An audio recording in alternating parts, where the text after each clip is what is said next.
sur le thème de l'évangélisation en général, les techniques d'évangélisation. Tukadusenge hama uno munsi cyatongera tuvuge ku kintu cerekeye mbega ni Islam hama kuwa gatanu naho tuzovuga ku vyigwa bitandukanye byo kuvuga ubutumwa. Donc prions le Seigneur. Dusenge Imana. Seigneur Jésus-Christ, Yesu Kristo, je remets ces moments entre tes mains. ndashize umwanya mu maboko yawe Parce que c'est toi seul kuko ni wowe gusa qui peut être le roi de ce moment. ushobora kuba umwami w'uno mwanya. Saint-Esprit de Dieu, nk'emu yera viens dirige-moi ingo umurongore afin que rien de ce qui sort de moi kugira ngo ikintu cyose gisohoka muri we ne soit inspiré par la chair. kidahekerwa kidahishurirwa n'umubiri gusa. Saint-Esprit, nk'emu yera voici ces moments. ndakweretse uno mwanya Ce sont tes moments à toi. turakwishije mu biganza. Je m'efface devant toi araciye bugufi imbere yawe et prends le contrôle de toute chose. ufate vora ikintu icyo ari cyo cyose Au nom de mu Jésus-Christ. izina rya Yesu Kristo, amen. Donc aujourd'hui, nous allons voir d'abord les origines de l'islam. uno munsi ubwa mbere na mbere tukaba tubone intango ya Isilamu. Si nous voyons l'image ici, nk'uko tubona ngaha ino image tubona hano imbere, nous pouvons voir deux choses qui se ressemblent. dushobora kubona ibintu bibiri bimeze nk'ibisa. On voit d'un côté turashobora kubona ku gihande kimwe un croissant de lune, mu musaraba mu munara. et en fait, ce croissant de lune vient d'un dieu qui s'appelle Ubal-Sin. iyo umunara yoza kuri ntoya cyanditse handitse ngo Ubal-Sin nk'uko mubibona kuri kote gutya, Qui était présent pendant de nombreuses années, de nombreux siècles avant l'arrivée de l'islam. icyo gihe icyo kintu ngo cyari gihari imbere y'ibinjana byinshi imbere y'uko Isilamu iba. Ce Dieu qui est le Dieu de la lune et des ténèbres, iyo ni Imana y'umwiza. on l'appelait dans l'époque pré-islamique bayita imbere y'uko Isilamu iba mu gihe Isilamu itari bwabe, imbere yaho La, ce qui veut dire isigura ngo le Dieu. isigura ngo Imana. Et donc dans ces instants où les personnes étaient en train de tourner autour de ce Dieu, icyo gihe rero igihe abantu bari ko baratembera imbere iruhande y'iyo Mana, il invoquait au nom de Allah. bavuga mu izina rya Allah. Je ne sais pas si ça vous rappelle quelque chose, ntazi yuko hari ikintu kibibutsa, mais aujourd'hui l'islam fait la même chose. ariko Isilamu n'uno munsi ikora ibyo bintu nyene. Il n'y a plus de statue qui est là, nta gishushanyo kiri ngaho, il n'y a plus de monument où il y a vraiment les croissants de lune et on peut voir nta kintu dushobora kubona nk'icyo tubona ngaha, que c'est vraiment Ubal-Sin qui est là, ngo tubone icyo kibazo kuko kimeze nk'uko nyene. mais il est présent par de nombreux signes. Pardon? Il est présent par de nombreux signes. mugabo biracyerekana biciye ku bimenyetso bitandukanye. D'un autre côté, nous pouvons voir une mosquée. ku yindi kote turashobora kubona umusigiti mosque. Et cette mosquée-là se trouve à la Mecque. iyo musigiti nawo iri Maka. C'est l'horloge de la Mecque. ni icyerekana ibihe cy'Imaka. Nous pouvons voir le même symbole turashobora kubona ikimenyetso kimwe du croissant de lune nk'icyo twabonye ngaho sur cette mosquée. kuri uwo musigiti. Nous pouvons voir aussi de nombreux pays musulmans turashobora kubona ibihugu bitandukanye by'abayisilamu porter ce croissant de lune. bafise icyo kintu cyerekana ku kwezi. Certains ont des étoiles. baba bafise inyenyeri. Mais si vous vous rappelez de l'image précédente, ariko muribuka ibintu z'imana twabonye bwa mbere, nous avons vu sur l'image un croissant de lune et une étoile. twari twabonye ikintu cyerekeye kiboneka nk'ukwezi hamwe n'inyenyeri. Nous voyons par exemple le drapeau de la Mauritanie turabona ubwa mbere na mbere nka drapeau ya Mauritanie qui ressemble beaucoup à ce que nous avons vu. bishusha cyane ikintu twari twabonye mu mayimaje ya mbere twari twakoresha imbere. Tout ça, ça a une origine. icyo cyose gifise intango. Les drapeaux sont là ayo madarapo ari ngaho il y a quelque chose derrière. kandi hari ikintu kiri inyuma yayo. Nous pouvons lire dans la Bible, dans Juge chapitre 8, verset 23. turashobora gusoma muri Bibiliya mu Bacamanza 18:23 ngo tubona imbere. Je dis au nom du Seigneur Jésus-Christ. Gedeon avuga ngo Et Gédéon leur dit, Gedeon avuga ngo je ne régnerai point sur vous, usizotwara mwebwe kuri mwebwe, izogira ubasha kuri mwebwe, et mon fils ne régnera point sur vous. kandi umuhungu wanje azogira ubasha kuri mwebwe. Kurikirana muri Bibiliya ya verse, L'Éternel régnera sur vous. ariko uhoraho niwe azogira ubasha kuri mwebwe. Et Gédéon leur dit, Gideon arababwira, j'ai une demande à vous faire. ndafise ikintu cyo kubaha. Donnez-moi chacun un anneau de son butin, Umuntu wese ame intuze impeta yiwe. et entre parenthèses, nous voyons une chose intéressante. Mu tuzitizi turabona ikintu cy'agaciro. Les ennemis avaient des anneaux d'or, Ngo abansi babo bari bafise impeta z'izahabu, car ils étaient ismaélites. kuko bari Ismayili. Et ils dirent, Baravuga nous les donnerons volontiers. ngo turazitanga ku gushaka kwacu. Et ils étendirent un manteau et jetèrent chacun un anneau de son butin. Hama bacashiraho ikintu kugira ngo bashobore gutera ayo izo mpeta zabo. Donc, le croissant de lune Ubwenge twabona kimeze nk'ukwezi, avait déjà pour symbole cyari gifite nk'igishushanyo cyerekana les Ismaélites. Abismayili mu Gifaransa. Même si naho il n'y a aucune preuve ata kintu kigaragara kiboneka que Mohammed, le prophète de l'islam, yuko intumwa ya Islam ari Muhammad vient des Ismaélites, aba mu Ismayili nk'uko tubibona ngaha, parce qu'il y a eu beaucoup de choses de découverte. kuko habaye ibintu byinshi byo gushakashaka byo kurondera, Mais il n'y a eu aucune preuve en fait que Mohammed vient des Ismaélites. ariko nta cyagaragaye yuko Muhammad yuko yobava muri ubwo bwoko. Mais nous savons que la culture des Ismaélites, ariko turazi imico y'ubwo bwoko bw'Abayismayili. à l'intérieur, Ndani muri bo il y avait déjà le croissant de lune. hari icyo kintu kimeze kya gishusho twabonye cyerekeye kimeze nk'ukwezi. Donc là, ce que je vais vous montrer, icyagira bereke c'est un hadith. Un hadith. ni hadisi, C'est un récit de l'islam. ni nk'ibintu baba byerekeye Islam. Donc dans le Coran, dans l'islam, il y a beaucoup de livres que nous verrons plus tard. Muri Islam tuzobona yuko hari ibitabo byinshi. Mais déjà, le Bukhari, ici, Sahih al-Bukhari, Buhari nk'uko tubibona hano imbere, tuje mu bya Islam turasoma kunyene 64, 48, 7. 64 48 7. Il nous dit, à l'événement de l'islam, la Kaaba contenait déjà plus de 360 idoles. Mukuza kwa Islamu iyo Kaaba ngo yari ifise ibigomana bishatu amajana 36, représentant probablement les jours de l'année.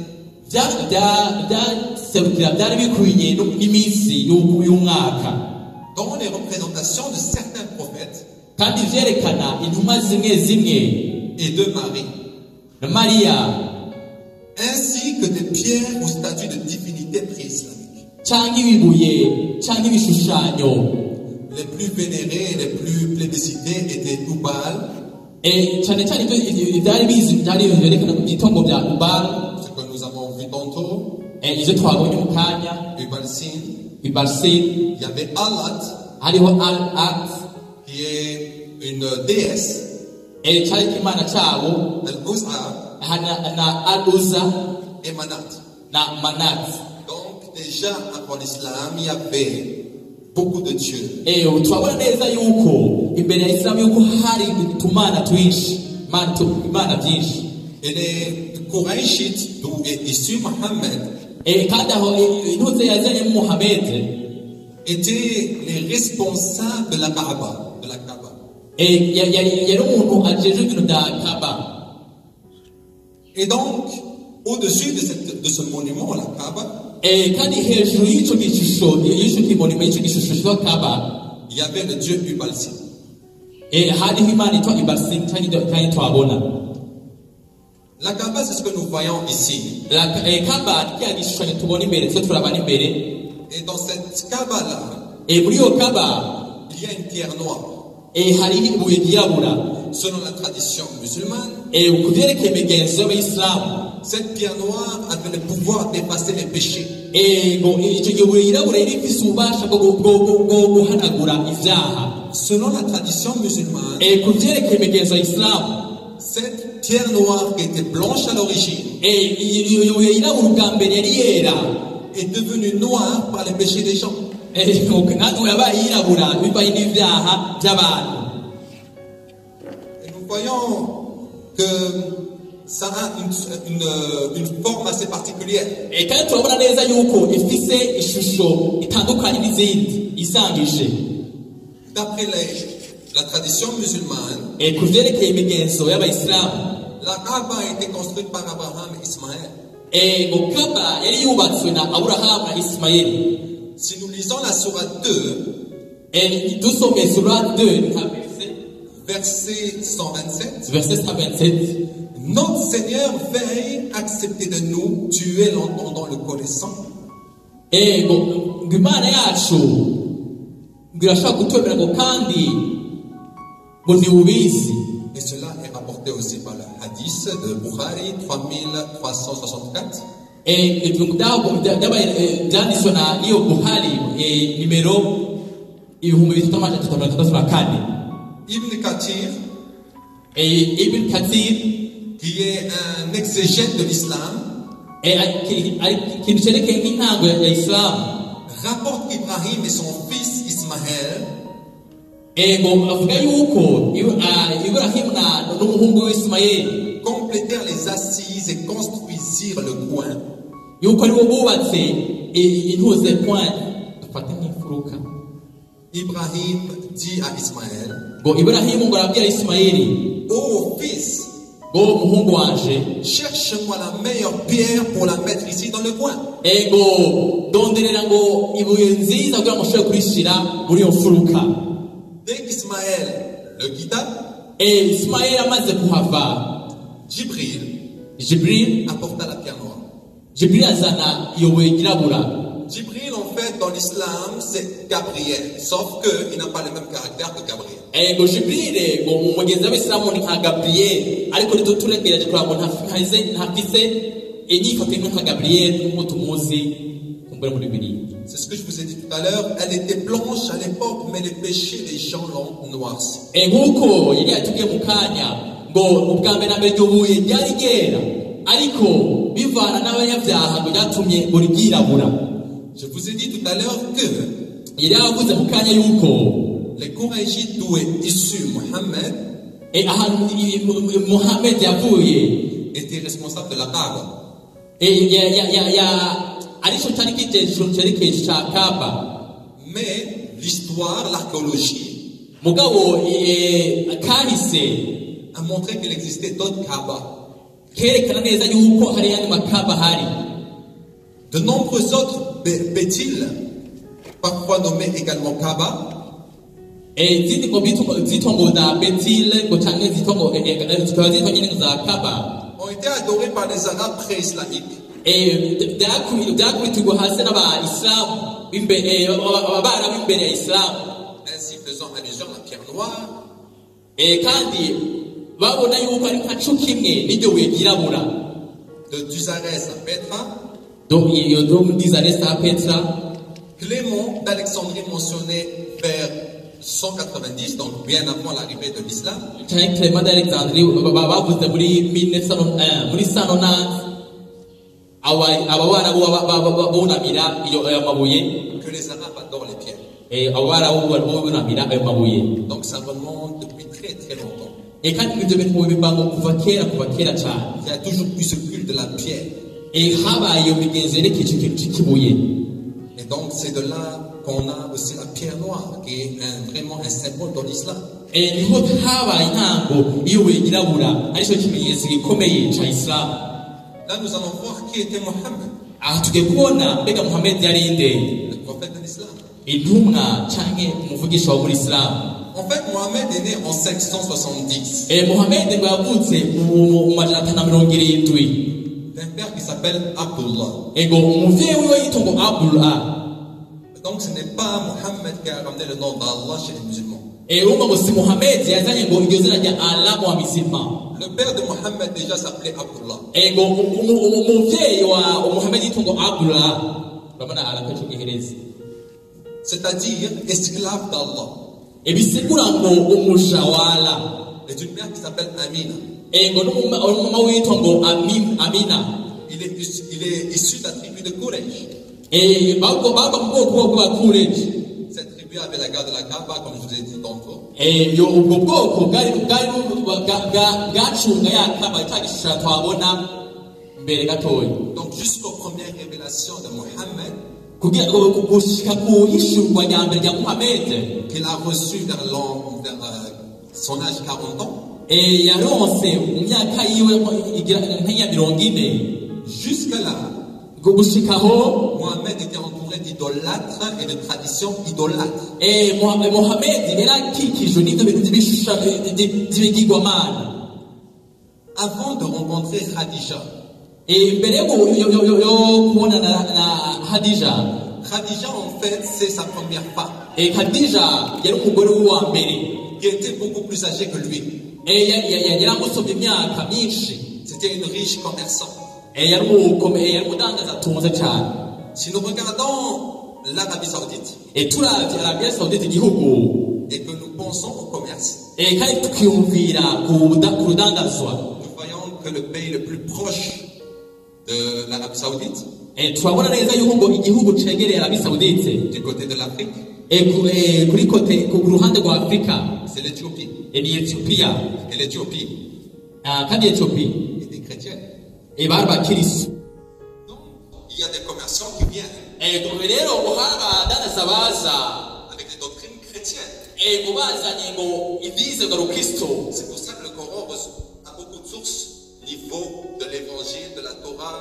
nico gituma ngo Korowani ifise imizi ku bintu vyerekeye ubutumwa bwiza kuri Torah. C'est parce que l'enseignement, nico gituma inyigisho, enfin l'entourage kibibakikuje de Mohammed ya Muhammad était chrétien. bari bakirisu. Khadija était dans une secte qu'on appelait ébéniste. Khadija yari mu kantu k'akadombidombi kitwa ngo ebieniste, Parce qu'il n'y avait pas de réels chrétiens en Arabie Saoudite. kuko ngo nta bakristo b'ukuri bari hao muri Arabia Saoudite. Il n'y avait que des sectes chrétiennes. hari ubwo budombidombi nyene bw'abakristo. Khadija avait son cousin Khadija yari afise umuvyara wiwe qui s'appelle Walaqa. yitwa Walawa, muze murasoma hajya imbere. Et ce cousin-là umukuze était responsable d'une église à la Mecque. yari ajejwe ishengero i Maka. Donc probablement, birashoboka le mariage de Khadija et de Mohammed étaient chrétiens sectaires. pardon. Le mariage de Mohammed et Khadija était chrétien sectaire. birashoboka yuko ubugeni bwerekeye Khadija na Muzengo bwari bw'Ukristo. Ce que nous pouvons voir dans l'image, icyo dushobora kubona ngaha kuri kino gishusho kiri imbere yacu, c'est la première révélation aussi de Mohammed. ni ishurwa rya mbere rya Muhammad. Mohammed voulait chercher un Dieu. Muhammad yari akeneye kurondera Imana, parce qu'il voyait que ce n'était pas un Dieu de pierre qu'il fallait adorer. kuko yabona neza yuko atari Imana y'ibuye akwiye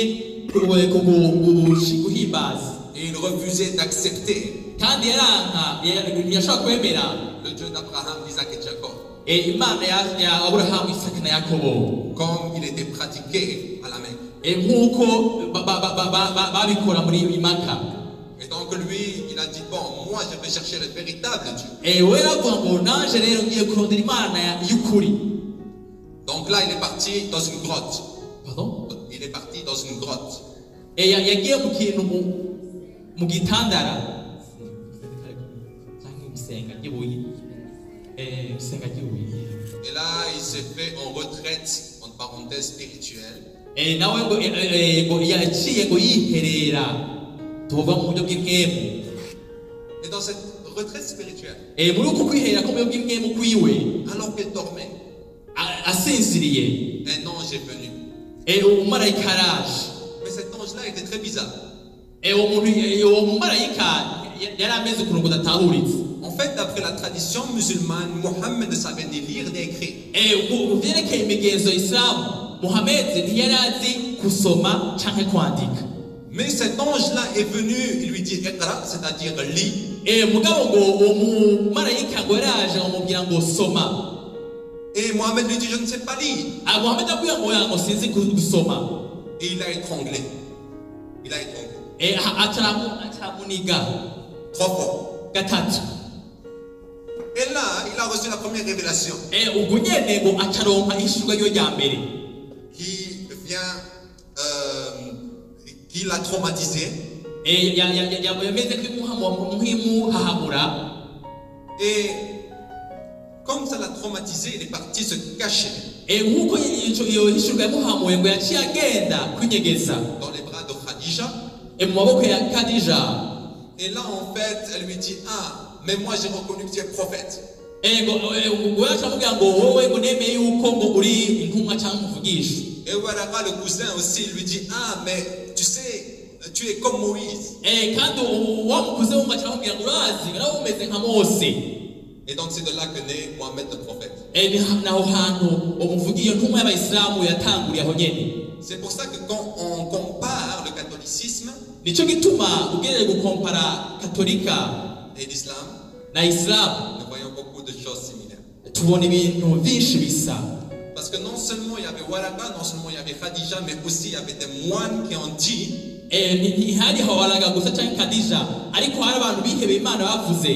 Mohammed, tu es prophète. Dans nos sources, dans nos livres, que je précise, ce livre-là, il n'a jamais été découvert.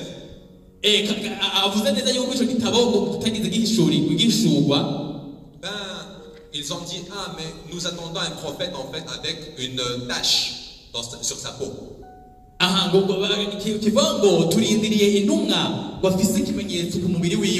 Et Mohammed répondait à ce critère.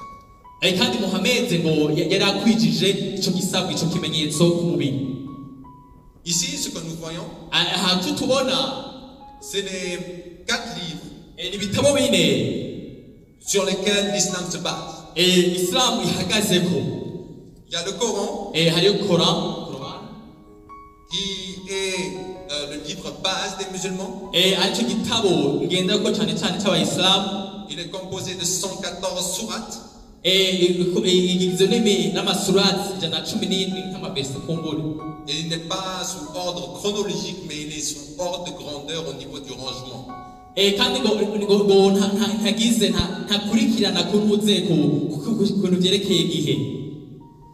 y a aussi des hadiths. Les hadiths, c'est en fait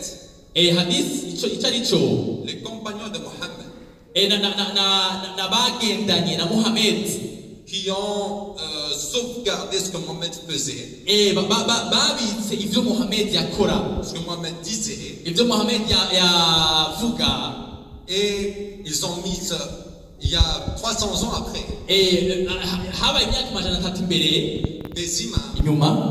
des imams, des érudits de l'islam qui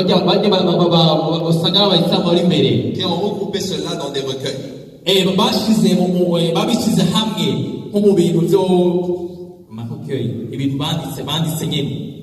Et c'est comme en fait l'évangile, c'est-à-dire l'histoire de.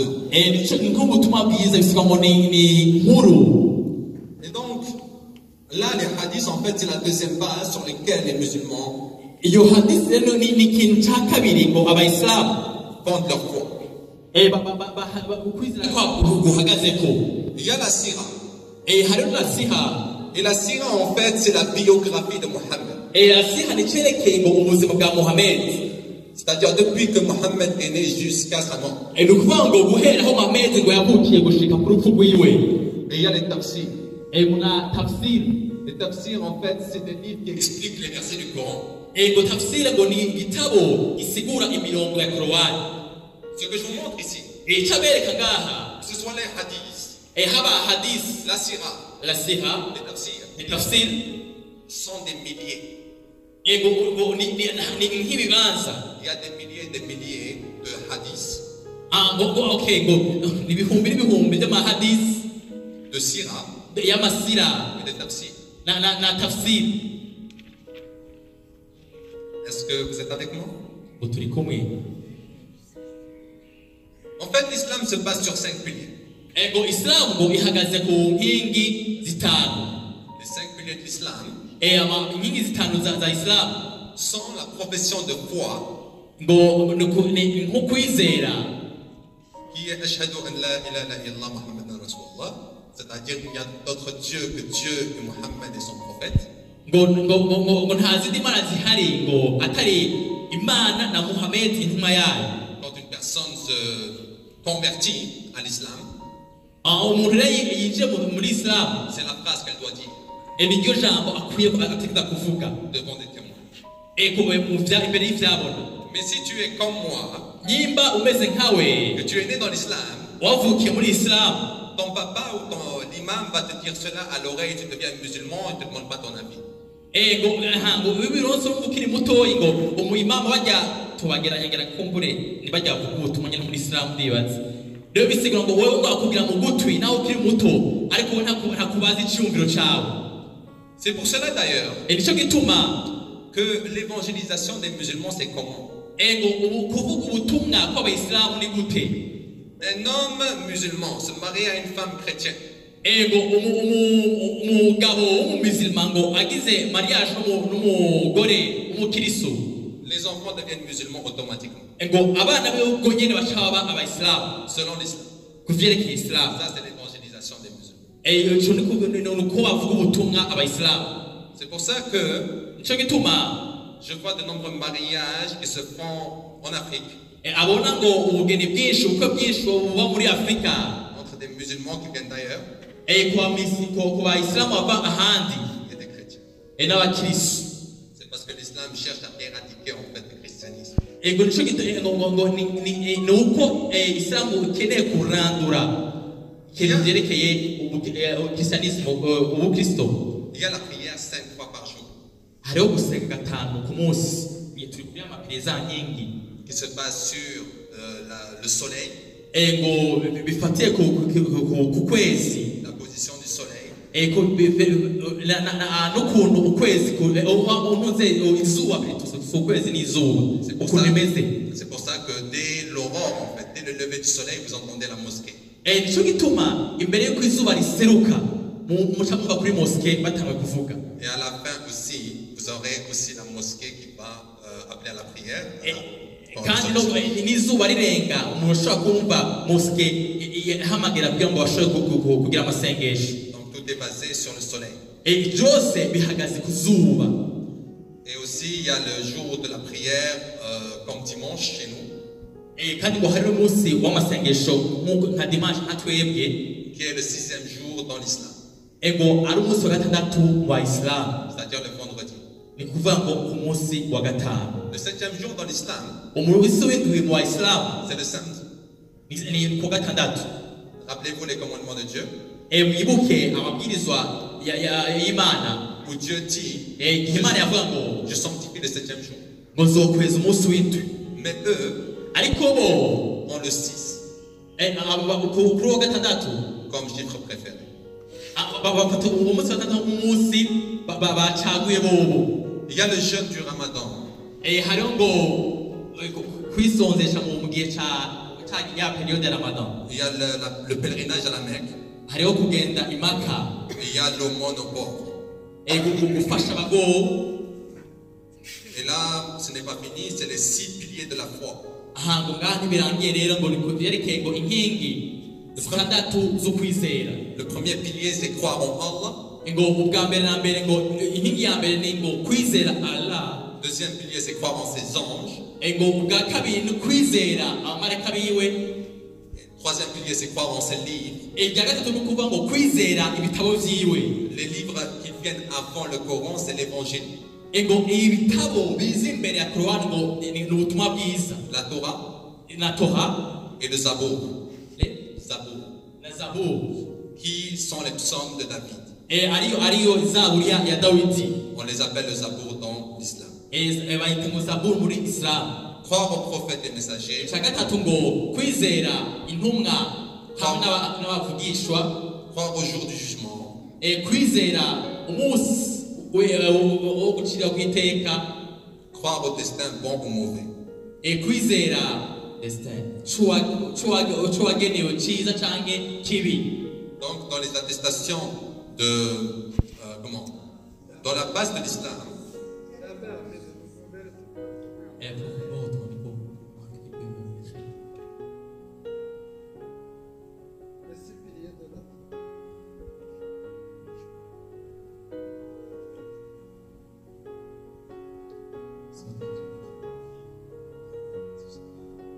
donc le musulman est obligé de croire bategerezwa kwizera à l'évangile, ubwo butumwa bwiza à la Torah kuri Tora et au psaume. na psomu Zaburi. Donc un musulman qui te dit que la Bible a été falsifiée umuzima kugira ngo Bibiliya niyo bapfuye kwiyandikira ne peut pas être un musulman. ntashobora kuba umuyisilamu w'ukuri.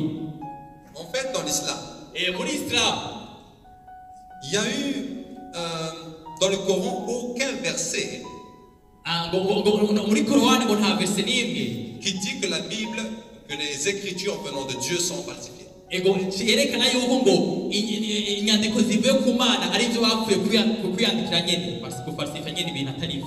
Mais c'est 300 ans après Mohammed, la mort de Mohammed, ariko n'amana ati inyuma y'urupfu rwa Muhammad, que dans les tafsirs, muri tafsir muri yabo ntuze twabona on dit que l'évangile, la Torah, etc. ont été falsifiés. bavuze ngo ubutumwa bwiza cyangwa Tora ngo ni ibintu bapfuye kwiyandikira.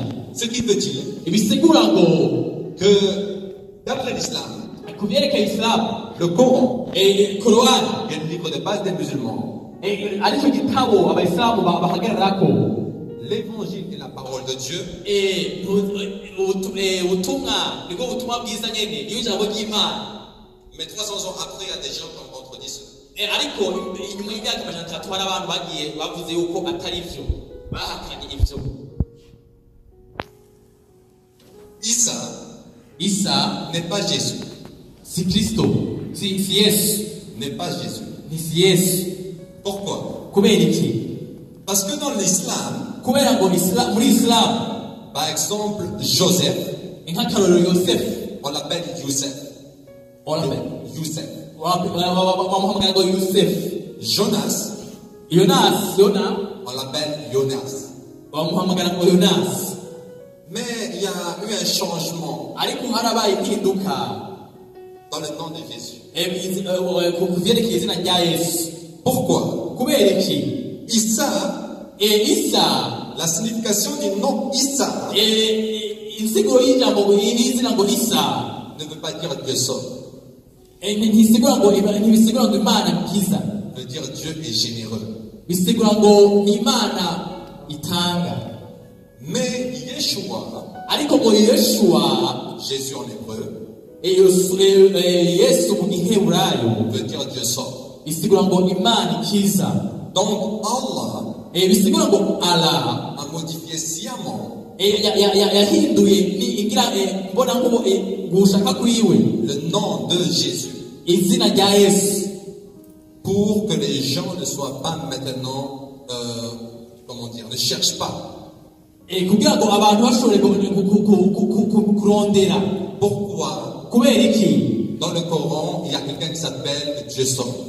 kuko ngo muri Korani hari ikintu avuga ngo isigura ngo Dieu sauve, Imana ikiza. Parce que dans l'islam, c'est comme dans la culture hébreu. kuko ngo Islam ni nk'umigezi y'Abaheburayo. Le nom a une grande signification. Izina rifise agaciro kanini cyane. Moussa, Moïse veut dire sauver des eaux. Sauver des eaux. bisigura ngo yakuwe mu mazi. Donc, si on voit le nom de Moïse, tubonye izina rya Musa, sauver des eaux, bisigura ngo yarokowe mu mazi, et que l'on compare à Jésus, ugerageje kumugereranya na Yesu, qui veut dire Dieu sauve, isigura ngo Imana ikiza. Alors nous allons automatiquement voir tubona ubwo nyene que Dieu veut sauver l'humanité par Yeshua. ego tubona ubwo nyene yuko ngo Imana ari ikeneye gukiza ubwoko bwayo bice kuri Yeshua. Dans le Coran, muri Coran Isa est beaucoup cité. Isa aravuga kenshi. Par exemple dans cette sourate 19, muri yo surate cyangwa umurongo wa 19 versets 16 à 35, nous pouvons voir l'annonce de l'ange à Marie. Mais il y a quelque chose qui est assez bizarre. C'est le terme utilisé par ce soi-disant ange. Il utilise à Marie, tu n'es point une prostituée.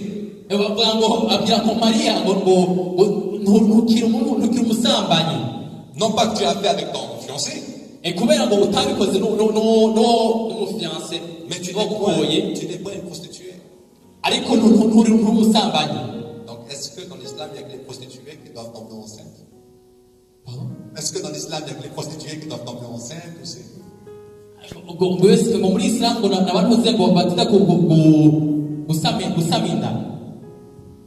Aussi nous voyons une chose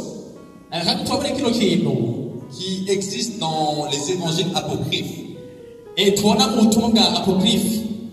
C'est-à-dire que Jésus a parlé à sa naissance.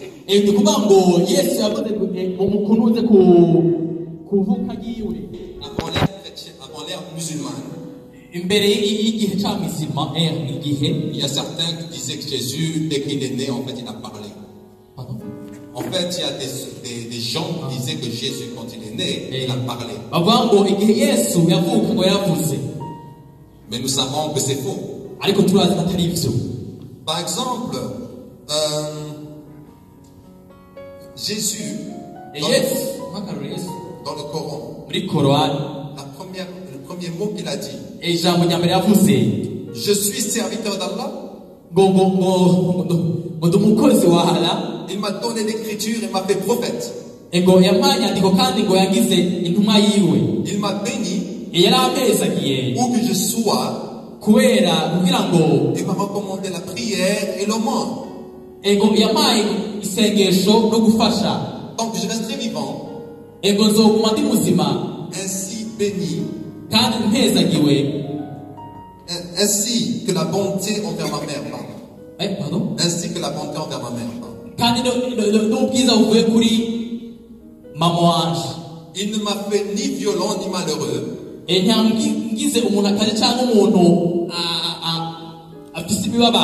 le salut soit sur moi le jour où je naquis. Et ce qui va suivre, c'est très intéressant. Le jour où je mourrai et le jour où je serai rappelé vivant. Il y a quelque chose qui ressemble beaucoup à l'évangile.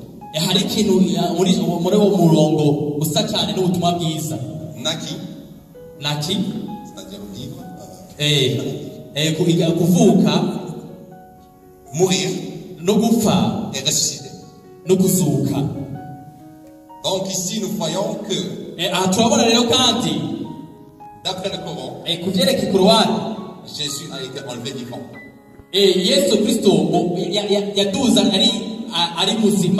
Donc Jésus est vivant encore aujourd'hui, même dans l'islam.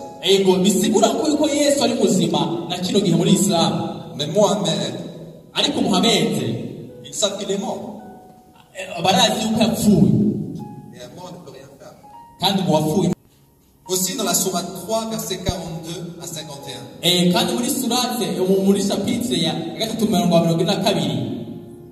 Nous allons seulement lire ce qui est en couleur. Je viens à vous avec un signe de votre Seigneur.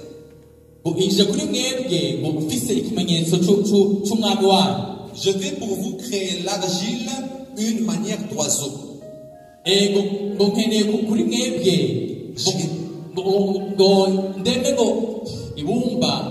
J'insufflerai la vie et ce seront des oiseaux.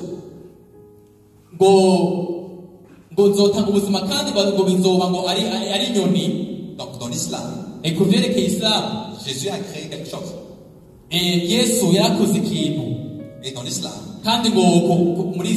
il est aussi dit que personne ne crée quelque chose. Mais à part Allah. Mais là, nous voyons que Jésus a créé quelque chose. Avec la permission d'Allah, je guérirai le muet. Je guérirai le muet. Et le lépreux. Je ferai revivre les morts. Avec la permission d'Allah. Je vous aviserai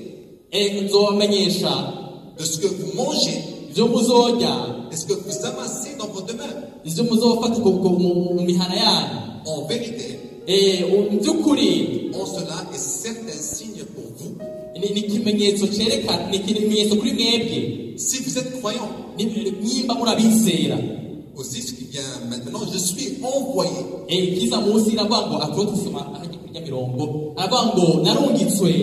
Déclarant véridique ce qui a été donné avant moi.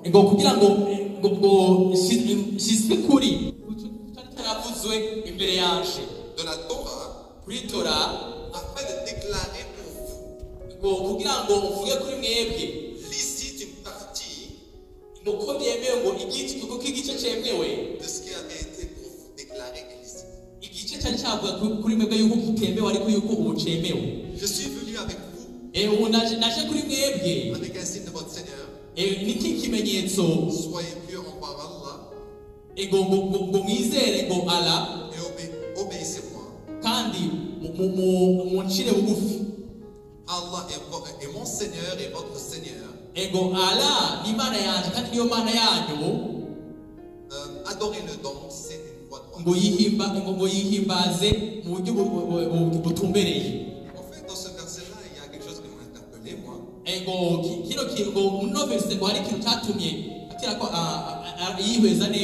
Vous savez, les musulmans aiment dire aux chrétiens, mais vous mangez du porc.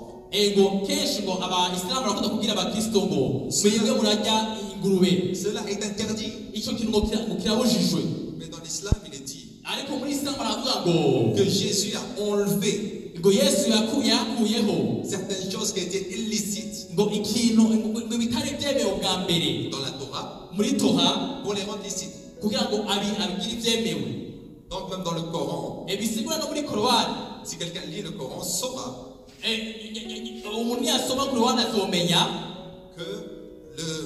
que Jésus a enlevé certains interdits alimentaires.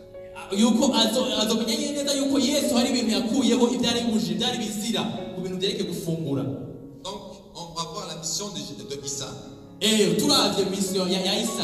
Issa succède au prophète d'Israël. Donc ça c'est dans la sourate 5 verset 46, sourate 57 verset 27. Il est envoyé au fils d'Israël pour confirmer la Torah, mais il supprime certains interdits. Et sourate 61 verset 6, il annonce Mohammed. Les miracles, en général, c'est-à-dire ce qu'on a vu. Vous les trouverez dans les sourates 2, 87, sourate 5, verset 110, pardon.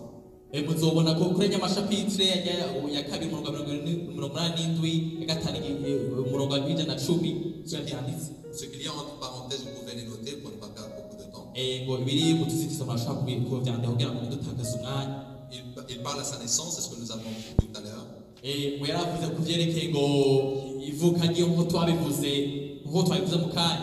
Aux berceaux et adultes.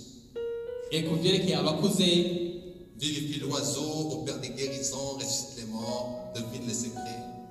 ngo akiza inyoni ngo akiza ngo akiza atanga no gukiza hama ngo azura n'abapfuye ahishura n'amabanga. Et dans la sourate la Maïda, ce qui veut dire la table. La table. Ngo hango Maïda nako gisigura ngo imeza. Jésus fait descendre de la nourriture du ciel.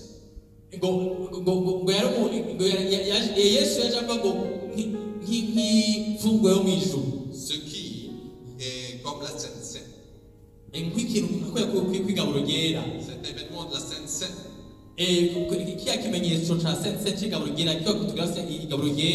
Dans nos évangiles, c'est dans la Maïda qu'on peut trouver ça. Mais d'une façon erronée. Sa prédication n'adorait qu'un seul Dieu. Craindre Dieu et lui obéir. Il apporte la sagesse. Il explique aux fils d'Israël ce sur quoi ils sont divisés. Le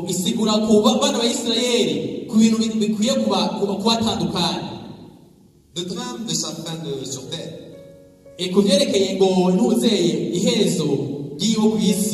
se heurte à l'incrédulité des Juifs.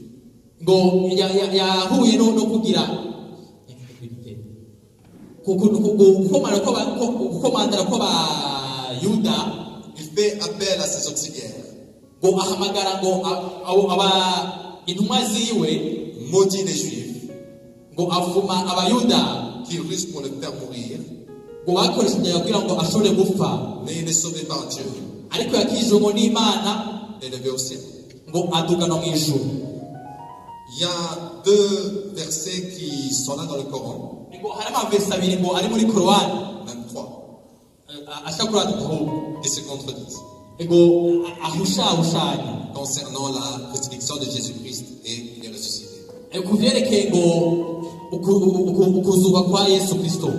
Surat 3:55, elle dit que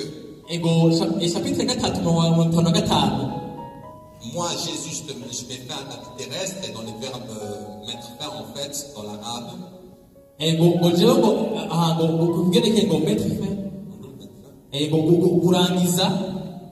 Dans ce mot-là, c'est-à-dire mettre à mort, et est élevé vers moi, ce que nous avons vu tout à l'heure. Il est élevé vivant. Dans la sourate 4, verset 158, on dit que Jésus-Christ n'a pas été crucifié. Il c'était un faux semblant. Mais qu'il a été élevé vivant.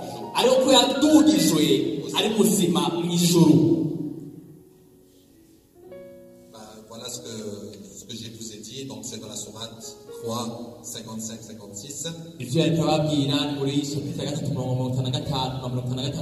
Et dans la sourate 4, versets 157 et 158.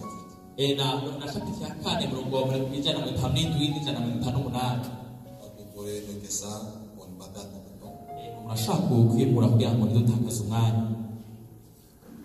Ici, ce que nous voyons, c'est les mouvements de la persécution des chrétiens dans le monde.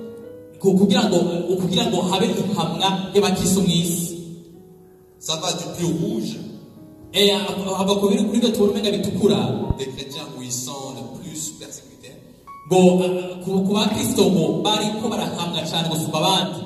au plus clair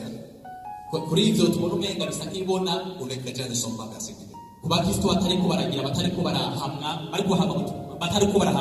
a à peu près 300 millions de chrétiens persécutés dans le monde. Et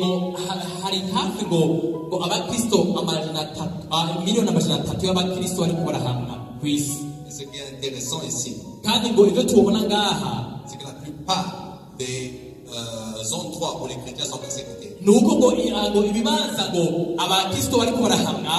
ils sont musulmans.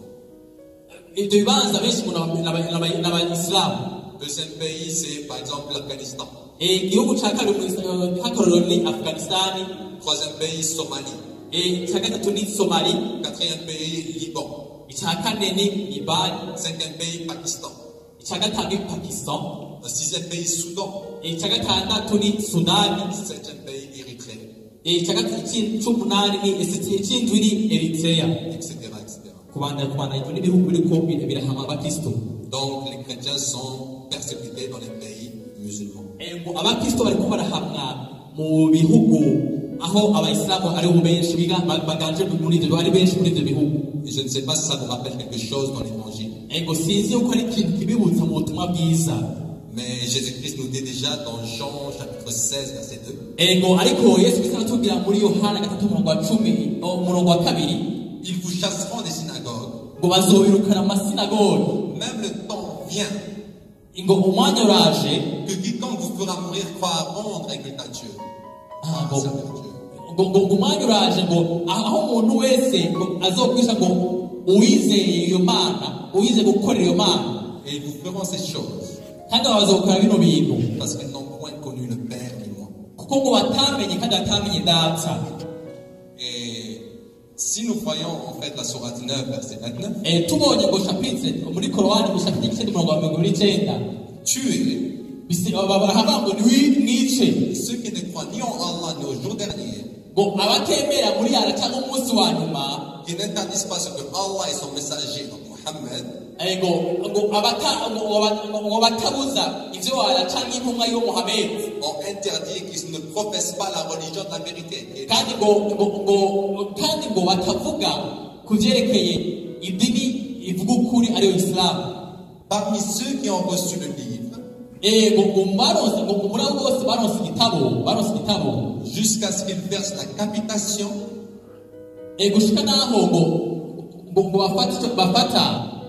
par leurs propres mains, en état d'humiliation.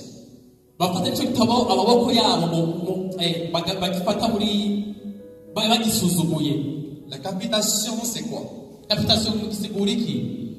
C'est dans les pays, par exemple l'Afghanistan, l'Irak, la Syrie, les pays radicaux.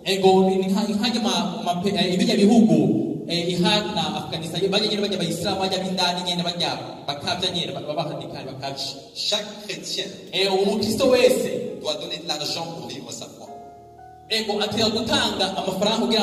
font pas cela, ils meurent. Ça, c'est ce qui est écrit dans le Coran.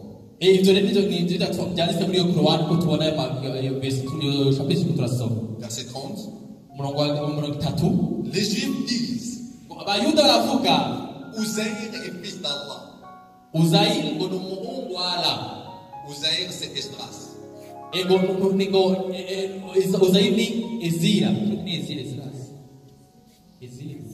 Et les chrétiens disent le Christ est fils d'Allah.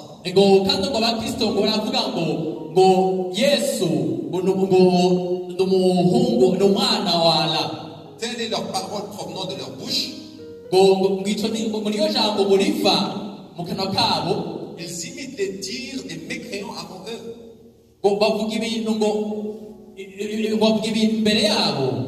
Qu'Allah les anéantisse. Comment s'écarter de la vérité? En fait, ici dans le Coran, il y a une grande erreur.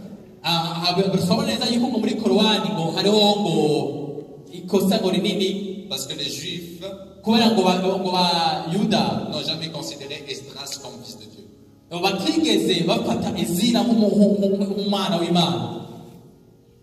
Luc 21, 8.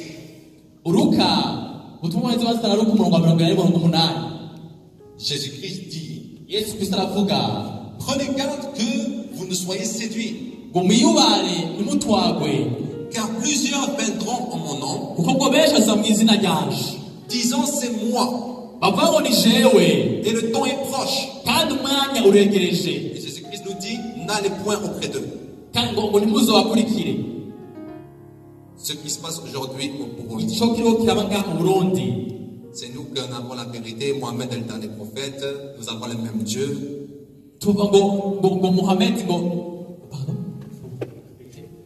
Nous avons le même Dieu. ngo dufise imana zimwe Mohammed est le dernier prophète. ngo Muhammad ngo niyo ntuma ya nyuma Mohammed a envoyé Jésus a envoyé Mohammed. ngo Yesu ngo niwe yarungitse Muhammad Parce que c'est le paraclet.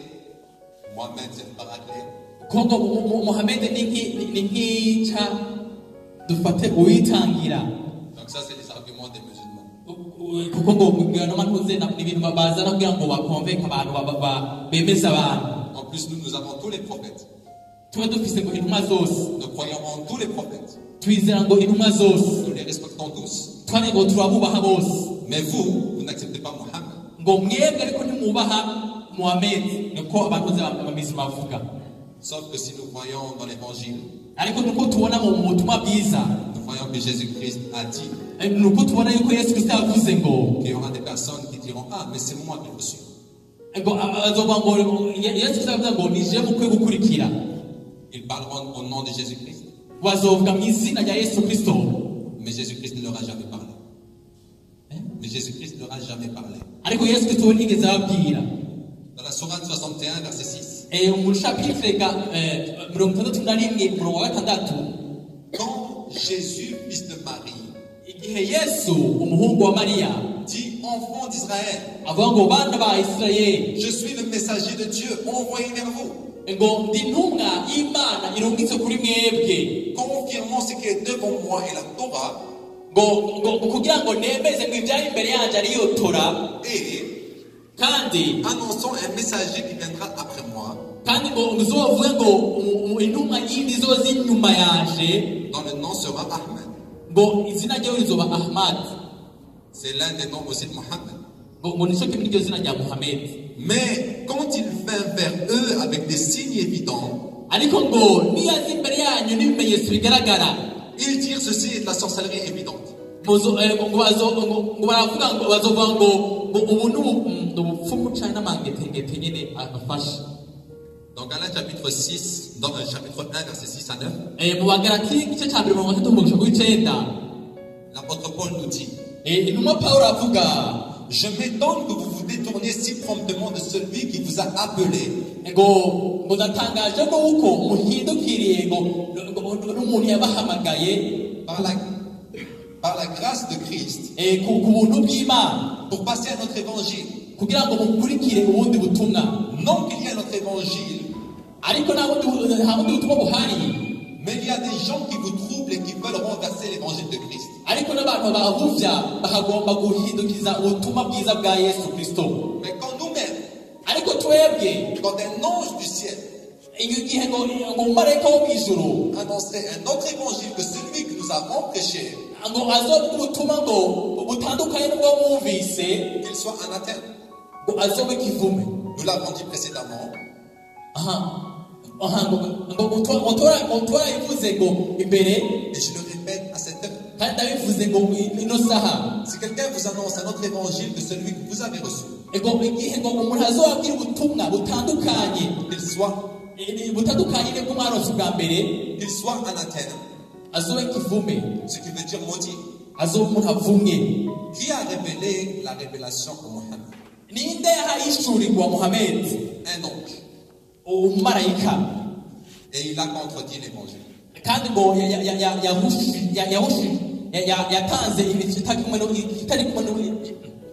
yatanze igishushanyo cy'ubutumwa bwiza. Donc la Bible déjà nous a prophétisé ces mouvements-là, parce qu'il n'y a pas que l'islam.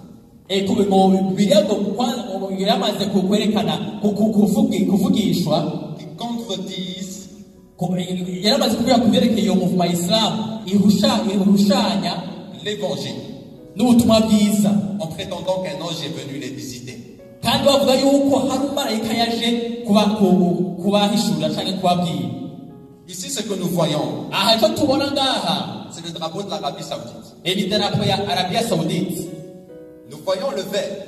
turabona cy'urwatsi rutoto. Le vert est la couleur préférée de Mohammed. urwatsi rutoto ni ibara Muhammad yakunda. Nous voyons l'épée. turabona inkota epee. L'épée est l'arme préférée de Mohammed. iyo nkota cyari ikigwanisho Muhammad yakunda. Et nous voyons l'attestation de foi de l'islam. aha turabona ivyo Islamu yemera. Mais vous savez, il y a quelque chose de merveilleux dans la parole de Dieu. Ariko hari ikintu ciza mw'ijambo ry'Imana. Apocalypse chapitre 6 verset 8. Ivyahishwe Yohana 3:8. Je regardais, et voici parut un cheval d'une couleur pâle. Mudabona ngo haje ng'ishevali y'ibara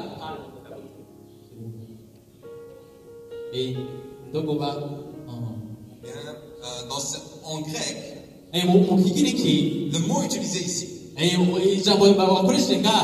dire en tout vert pâle. C'est pour ça que dans certaines versions, vous allez trouver le mot verdâtre.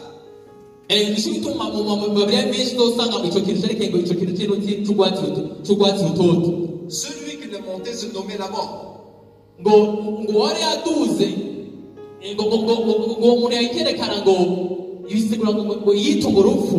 Et le séjour des morts l'accompagnait.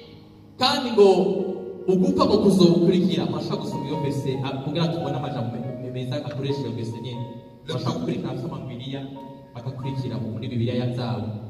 Pouvoir leur fut donné ngo ububasha bwarabahawe sur le cœur de la terre kucakane cy'isi pour faire bénir les hommes kugira ngo muhonye ngo abantu par l'épée kubwiyo nkota par la famine kubwiyo nzara par la mortalité kubw'urupfu par les bêtes sauvages de la terre. Quand il ouvrit le 5e sceau,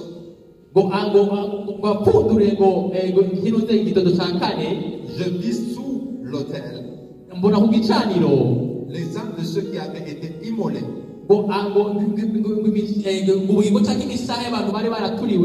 Immolés veut dire égorgés.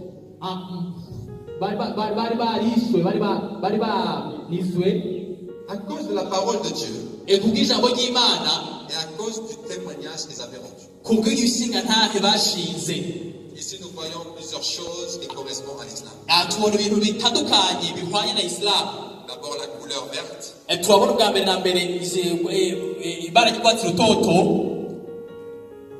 quart de la terre est occupé par les musulmans. Et l'épée. Aussi nous voyons la façon de tuer des terroristes. Qui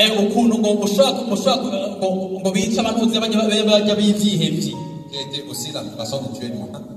Par exemple, dans la tribu de Kouraïza, il avait assassiné 900 juifs en les égorgeant.